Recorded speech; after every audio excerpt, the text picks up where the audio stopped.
Good morning, and today we're going to look at Herman Hesse's Siddartha. But let's start looking at the man himself. Herman Hesse was born in Kahl, Germany in 1877 and was influenced by his family's mix of background and beliefs. His father, a pietist Lutheran, believed that man is basically evil and he requires austere discipline. Now, Hesse's parents and grandparents had been missionaries in India and the Far East, and their homes yielded the flavors of Indian, Buddhist, and Mohammedan cultures. Hesse once wrote, "From the time I was a child, I breathed in and absorbed the spiritual side of India just as deeply as Christianity."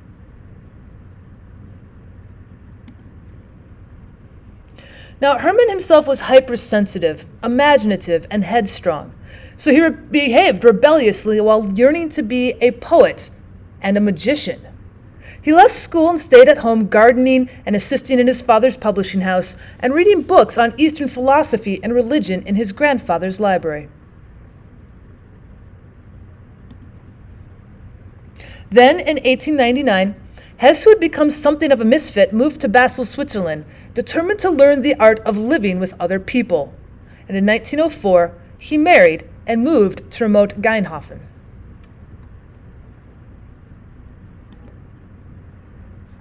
Now, 7 years later, Hesse left for a trip to the East, expecting to find wisdom in India, which he considered to be a center place of innocence. But finding only poverty and commercialized Buddhism, he returned, suffering from heat exhaustion, dysentery, and disillusionment.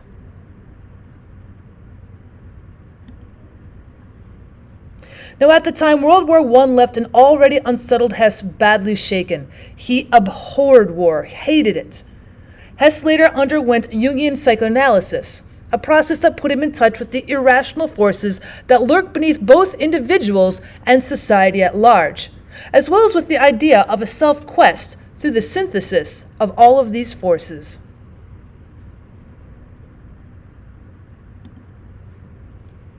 So shortly after the war, in 1919, he settled alone in Montanola, where Siddartha was written. Now, until his death from leukemia in 1962, he remained in Montanola, rarely leaving it and never going outside of Switzerland, not even when he was awarded the Goethe Prize in Frankfurt and Maine and the Nobel Prize for Literature in 1946. So let's get Siddartha itself. The setting is in India, about 563 BC to 483. Now, the caste system in India has kept social changes to a minimum, making this story as possible today as it was almost 2,500 years ago. Now, the immediate setting changes several times as Siddartha moves throughout civilization as a member of most of the castes. And the major settings are the city, the river, the desert, and his parents' home.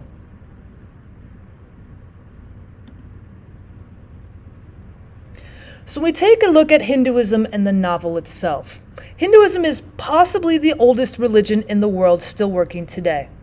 Now, the concept of perfection can be related to the idea of reincarnation, which according to Hinduism is a series of births and deaths. Now, during these successive lives, you accumulate good karma by doing good. Being hurtful and selfish accumulates bad karma, and your karma determines your placement in the next life. Now, upon reincarnation, you'll be higher or lower on the karmic ladder. Now, the farther up the karmic ladder, the closer you are to perfection or nirvana.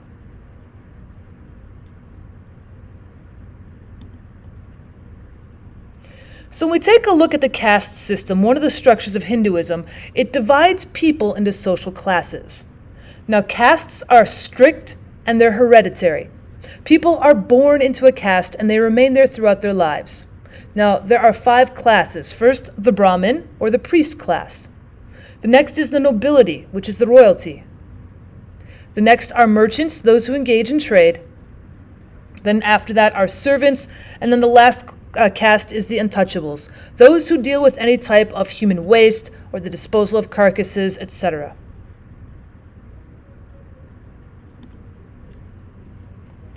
When you look at Hinduism, you're also looking at the 4 life stages. One is the student. This stage is characterized by the individual being engaged in learning. After that, you become the householder, where the individual engages in the domestic duties of maintaining a household. Then next is the retired person. An individual is at or near the end of his life. He's already been a householder and a student. And lastly is the ascetic. Now this is a stage when the individual dedicates all his energy to spiritual goals and rejects worldly pleasures.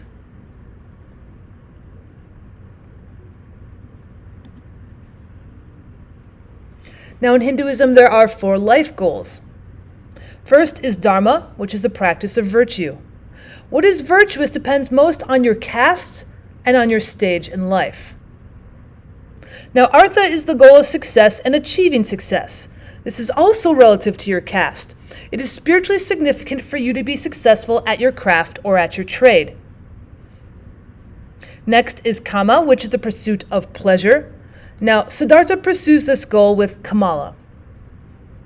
And then last life goal is moksha. It is a rejection of all the life-affirming goals and the pursuit of release from life.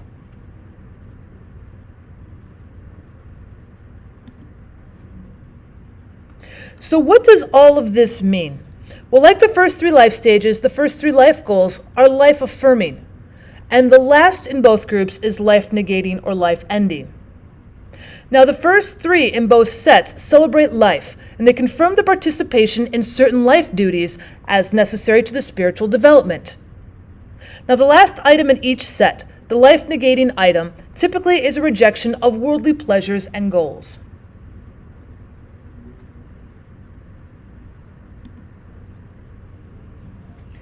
So back to Herman Hesse's Siddartha, the story is similar to what is known about Siddartha Gautama, a man who became to be known as the Buddha. Now, the real man was born an Indian prince in approximately 623 BC. Now, he was born a Hindu, and many of his teachings have their roots in that religion. But near the age of 29, Siddartha Gautama left his family and the comforts of wealth and walked the world for 6 years as an ascetic, where he practiced extreme self-denial and self-mortification.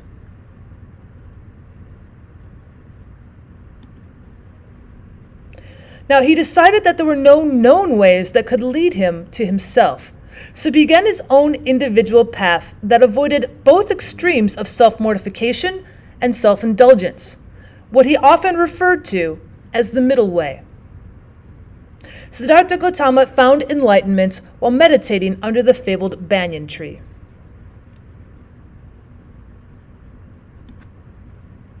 Now, in short, the teachings of Siddartha Gautama challenged Hinduism in the following ways. It questioned the authority of the Brahmin class, the priest class. It actually rejected all caste divisions. It condemned the developing philosophies regarding religion. It is only what one does, not what one believes, that matters. And no god, nor any specific ritual, can bring enlightenment.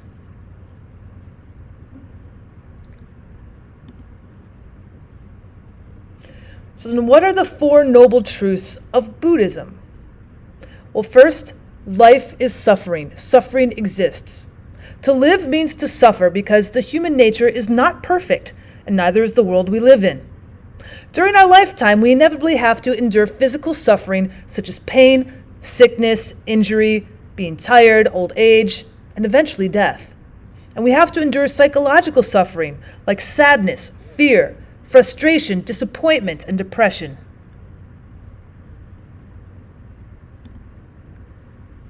The next noble truth, desire, causes suffering. The reasons for suffering are desire, passion, ardor, pursuit of wealth and prestige, striving for fame and popularity, or in short, craving and clinging. Because the objects of our attachment are transient, their loss is inevitable, and thus suffering will necessarily follow. Objects of attachment also include the idea of a self, which is a delusion, because there's no abiding self. What we call self is just an imagined entity, and we are merely a part of the ceaseless becoming of the universe.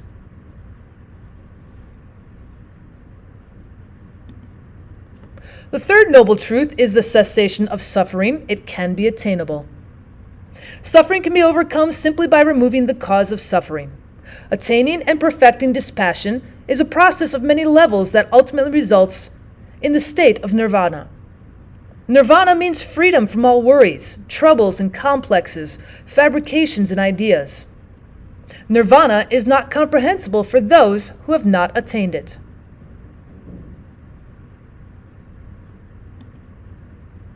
And the fourth noble truth, the cessation of desire, is found through the Eightfold Path. It is the middle way between the two extremes of excessive self-indulgence, which is hedonism, and excessive self-mortification, aestheticism. And it leads to the end of the cycle of rebirth. Now, the path to the end of suffering can extend over many lifetimes, throughout which every individual rebirth is subject to karmic conditioning. Craving, ignorance, delusions, and its effects will disappear gradually as progress is made on the path.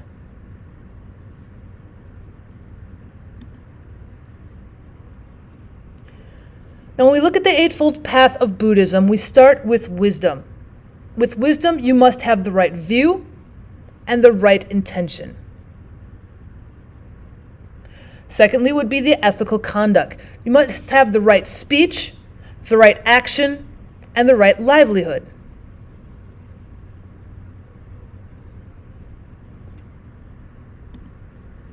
Next comes mental discipline, in which you should have the right effort, the right awareness, and the right meditation.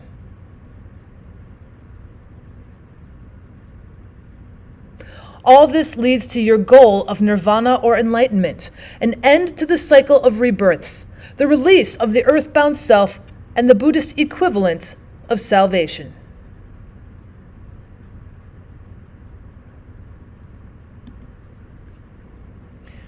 Now, how do we relate Buddhism and Hinduism in the novel? Getting back to Herman Hesse's story of Siddartha, it's an allegory. An allegory is a story that represents abstract ideas or morals. It's both a literal and a symbolic meaning. Now, for purposes of Hinduism and Buddhism, Siddartha operates as a religious allegory.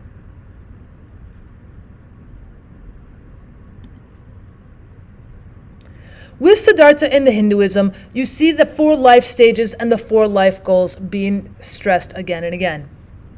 Now, the journey of Siddartha and Govinda begins in innocence, and it's followed by knowledge or sin, which together lead to a higher state of innocence, accompanied by increased awareness and consciousness.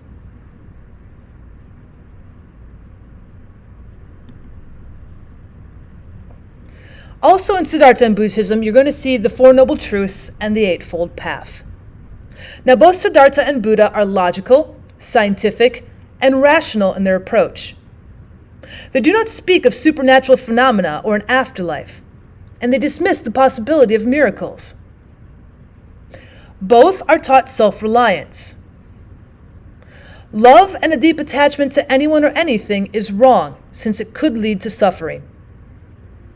And the life journey is similar, from wealth to poverty to wealth, and then an understanding.